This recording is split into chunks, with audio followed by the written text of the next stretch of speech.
fii kon ci centre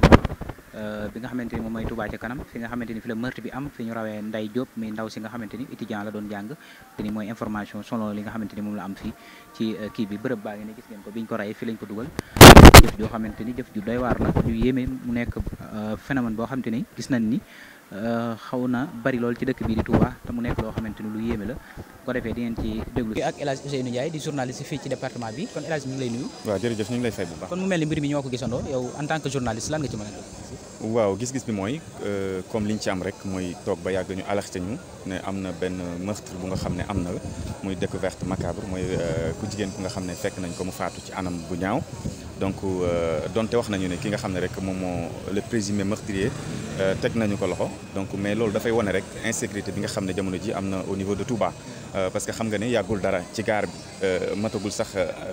une semaine donc ñu gis fi koo xam ne faat nañ ko moom tamit ci anam yu ñaaw kon donc loolu itam bu ñëwee dellu si waat bokkaat ci lii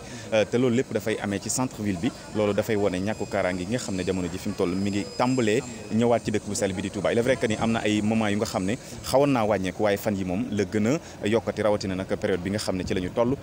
ci période tabaski waaye tamit buñ ci génnee nekk ci màggal Touba. mel ni loolu nemmeeku nañ ko bari na ci commencé naa bari ci dëkk bi yaa ngi ko wax junj léegi sax léegi lan lañ mën a def ba lu ni mel xaw a wàññeeku ci dëkk bi. waaw dëgg la li ñu ci war a def bokk na ci renforcer li nga xam ne rek moom moo di lu jëm ci wàllu kaaraange gi waaye tamit li nga xam ne moom moo di veille ak alerte loolu tamit daf ciy am solo parce que souvent dañu koy faral di wax ne policier bu nekk mënul taxaw ci wetu nit ku nekk mais lii dëkk bu toll ni Touba bu ñu waxee renforcer kaaraange gi il est vrai que li fi jot a nekk